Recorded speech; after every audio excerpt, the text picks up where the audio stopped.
આણંદ સ્થિત બોરસદમાં એક શિક્ષિકાને સજા આપવામાં આવી છે। મામલો આણંદથી સામે આવ્યો છે, જ્યાં બોરસદની ઈશ્વર કૃપા શાળાની એક શિક્ષિકાને સજા આપી છે। 5મા ધોરણની વિદ્યાર્થિનીને મારવાની ફરિયાદ કરવામાં આવી હતી, ત્યારે ઘટનાની ગંભીરતાને જોતા કોર્ટે માત્ર 5 મહિનામાં જ ચુકાદો આપી દીધો છે।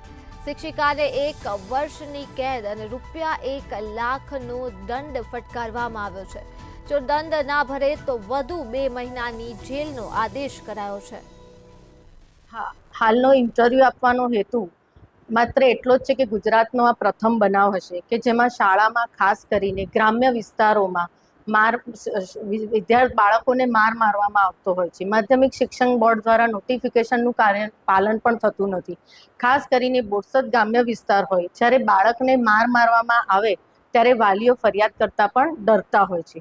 હવે બનાવની હકીકત એવી છે કે તારીખ 8/4/2022ના રોજ અહીંયા કેસ ફાઇલ થયેલો, નામદાર કોર્ટમાં ચાર્જશીટ ફાઇલ થયું હતું। ત્યારબાદ નામદાર કોર્ટમાં પુરાવા ઉપર આવતા સરકારી વકીલ તરીકે મેં બધા જ સાક્ષીઓને તપાસેલા અને યોગ્ય દસ્તાવેજી પુરાવાઓ અને દલીલોને ગ્રાહ્ય રાખી નામદાર કોર્ટે શિક્ષિકાને 1 વર્ષની સજાનો હુકમ ફરમાવેલો।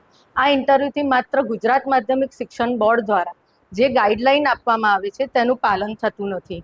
એ પાલન થાય તે હેતુ માટે જ મેં આ ઇન્ટરવ્યૂ આપ્યો છે અને બાળકોનું શોષણ થતું અટકે તે માટેનું છે, કોઈ પણ સંસ્થાને ક્રિટિસાઇઝ કરવા માટેનું નથી।